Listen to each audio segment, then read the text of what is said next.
नमस्कार. जसं आपल्या सगळ्यांना माहिती आहे, की न्यूज डॉट हे नेहमीच क्लब्स आणि पब्सच्या बातम्यांमध्ये दखल घेत असतं.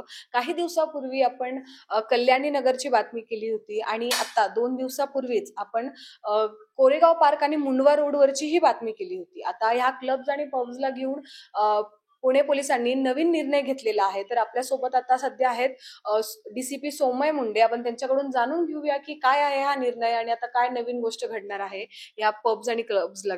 पब्स आणि क्लब्स यामध्ये होणारे जे व्हायोलेशन्स आहेत त्याच्यावर नियंत्रण ठेवण्यासाठी आणि त्याच्यावर उचित कारवाई करण्यासाठी माननीय पोलीस आयुक्त सरांनी एक कमिटी फॉर्म केलेली आहे. त्यामध्ये डी-सी-पी झोन 4 हे अध्यक्ष असून इतर त्यामध्ये विभागाचे मेंबर्स आहेत. त्यामध्ये एक्साईज डिपार्टमेंट, PMC, त्याचबरोबर जिल्हाधिकारी कार्यालयाचे प्रतिनिधी व इतर डिपार्टमेंट्स त्यामध्ये आहेत. नागरिकही याच्यामध्ये सहभागी आहेत.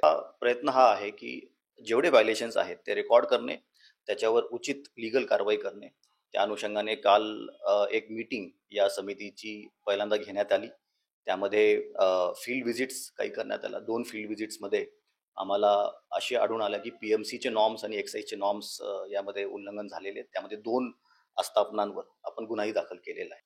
सर, पॉर्शे केस नंतर म्हणजे बरेचसे क्लब्सवर कारवाई करण्यात आली होती. अंडर एजला दारू देण्यात मनाई केली होती. पण तरी सुद्धा परत ह्या गोष्टी कसं काय चालू झाल्या? कारवाई त्याच्यावर चालू आहे. ड्रंक अँड ड्रायव्हिंगची कारवाई असेल. प्रत्येक वीकेंडला कल्याणनगर भागामध्ये जिथे मोस्ट ऑफ द पब्स आणि बार्स आहेत, तिथे रस्त्यावर उतरून रेग्युलर आम्ही ड्रंक अँड ड्राईव्हची कारवाई याच्यामध्ये करत आहोत. त्यामुळे मागच्या काही दिवसांमध्ये कोणती अशी घटनाही नाही आहे त्याच्यामुळे ड्रंक अँड ड्रायव्हिंगचा प्रकार घडला असेल किंवा त्याच्यामुळे कोणाचा रस्त्यावर असा मृत्यू या भागामध्ये ॲटलिस्ट झालेला असेल. रेग्युलर याच्यावर वॉच आहे आणि या कमिटीचा उद्दिष्टच तो आहे की चांगल्या प्रकारे समन्वय वेगवेगळ्या विभागात असावा आणि या समन्वय अभावी काही कारवाई ज्यावेळेस होत नाही ती कारवाई ताबडतोब. आता सर, ही कमिटी कशा पद्धतीने काम करणार आहे? म्हणजे त्यांचे रोल्स कसे असतात?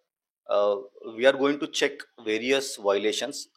मग ते पोलीस व्हायोलेशन्स असतील अंडर BNS और बॉम्बे पुलिस ॲक्ट और बॉम्बे प्रोहिबिशन ॲक्ट और एक्साइज व्हायोलेशन्स असतील under various rules of excise department और PMC व्हायोलेशन्स असतील ज्यामध्ये यूज चेंज असेल किंवा residential property being used for commercial purpose अशा टाईपचे जे व्हायोलेशन्स असतात त्याच्यावर कारवाई व्हावी यासाठी ही समिती आपण नेमलेली आहे. यामध्ये फील्ड व्हिजिट्स होतील आणि मग फील्ड व्हिजिट्समध्ये जर का आढळून आल्यास तात्काळ त्याच्यावर कारवाई करण्यात येईल. आणि क्लब्सवर आता कशा प्रकारे रिस्ट्रिक्शन्स लागणार आहे? Restrictions are already there.